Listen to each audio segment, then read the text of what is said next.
неможливо. І тому моє питання полягає в тому, на ваш погляд, для чого Російська Федерація це робить? Тримати таку кількість військових на чужих кордонах? Хіба це можливо просто заради забавки чи лякалки?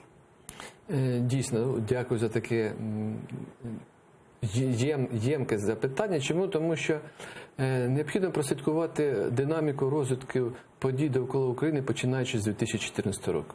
От сьогодні якраз ті роковини, коли почалася збройна агресія проти нашої держави. Все почалося з Криму, потім Східна Україна, Донбас, плани Російської Федерації щодо окупації не тільки тих районів, які ми зараз маємо на сході України, а там створення Новоросії, інші плани.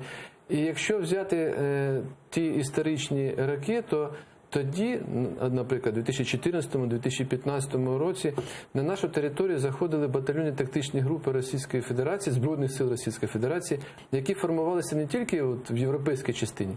Це були і підрозділи, які приходили на нашу територію з Центральної Росії, зі Східного військового округу Російської Федерації. Таким чином, це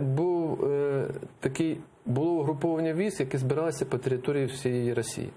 Що ми маємо на сьогоднішній день? На сьогоднішній день ми маємо такі угруповання, які вже на постійній основі базуються біля наших кордонів. І в тому числі в окупованому Криму. І саме це становить загрозу. Головне управління розвідки Міністерства оборони постійно відслідковує всі, починаючи від планів Росії щодо нарощування цих військ біля наших кордонів, і всі заходи, які проводить Росія на своїй території. Чому? Тому що за цей період часу, з 2014 року, це створення двох нових армій.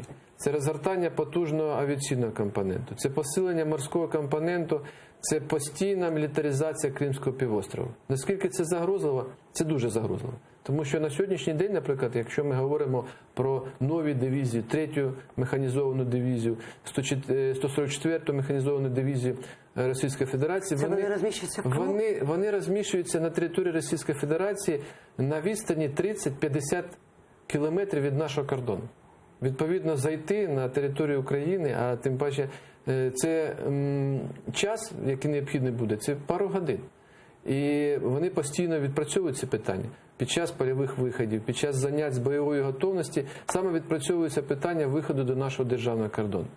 Так, дійсно, це є загроза, через це ми інформуємо. Ну, по-перше, це наш прямий обов'язок своєчасно виявляти загрози, виявляти ознаки, розвідувальні ознаки появи такої загрози, для того, щоб можна було дати адекватну відповідь.